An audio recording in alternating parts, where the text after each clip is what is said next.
भगवान राम के अनुज थे लक्ष्मण, जो 14 वर्ष के वनवास के समय उनके हमेशा साथ रहे।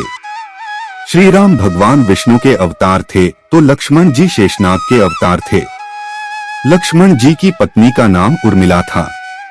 उनके 2 पुत्र थे, एक पुत्री थी, उनका नाम था अंगद और चंद्रकेतु, और पुत्री का नाम था सोमदा। इन्होंने ही क्रमशः अंगदिया और चंद्रकांतापुरी की स्थापना की थी। जब श्री राम ने रावण का अंत कर दिया तब रावण कुछ समय तक जीवित रहा। इस दौरान श्री राम ने लक्ष्मण कहा, अनुज तुम्हें रावण से कुछ ज्ञान लेना चाहिए, नहीं तो यह मृत्यु के साथ चला जाएगा। लक्ष्मण जी को रावण ने बताया था कि शुभ कार्य जितनी जल्दी होकर देना चाहिए और अशुभ को जितना टाल देना चाहिए। अपने प्रतिद्वंद्वी, अपने शत्रु को कभी अपने से छोटा नहीं समझना चाहिए। मैं यह भूल कर गया। अपने जीवन का कोई राज हो तो उसे किसी को भी नहीं बताना चाहिए। स्वयं की बलि देने के लिए थे तत्पर। वाल्मीकि रामायण के अनुसार राक्षस कबंध से युद्ध के दौरान लक्ष्मण श्री राम से कहते हैं, हे राम, इस कबंध राक्षस का वध करने के लिए आप मेरी बलि दे दीजिए। मेरी बलि के बदले आप सीता तथा अयोध्या के राज्य को प्राप्त करने के पश्चात आप मुझे स्मरण करने की कृपा बनाए रखना।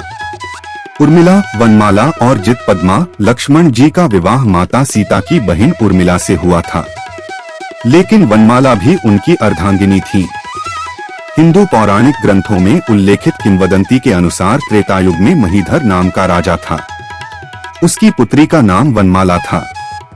वनमाला ने बचपन में ही संकल्प लिया कि वो लक्ष्मण जी से विवाह करेंगी। एक दिन वह अपनी सखियों के साथ वन देवता की पूजा करने के लिए गईं। वह वन में उस बरगद के पेड़ के नीचे पहुंची जहां कभी राम, सीता और लक्ष्मण रह चुके थे। उन्होंने अपनी सखियों को वन विचरण करने भेज दिया और वनमाला उसी बरगद के नीचे आत्महत्या करने लगी। संयोगवश वहां लक्ष्मण जी आ पहुंचे और वनमाला को मरने से बचाया। लक्ष्मण जी ने वनमाला की व्यथा सुनी और उनका वरण किया। लक्ष्मण जी से जुड़ी एक और किंवदंती प्रचलित है, जिसके अनुसार जितपद्मा भी उनकी पत्नी थी। दरअसल क्षेत्रांजलिपुर नाम का एक राज्य था।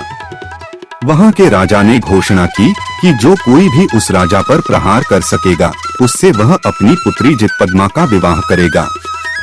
श्री राम, सीता और लक्ष्मण जी उस समय वनवास में थे। जब उन्होंने यह घोषणा सुनी तो वह वहां पहुंचे।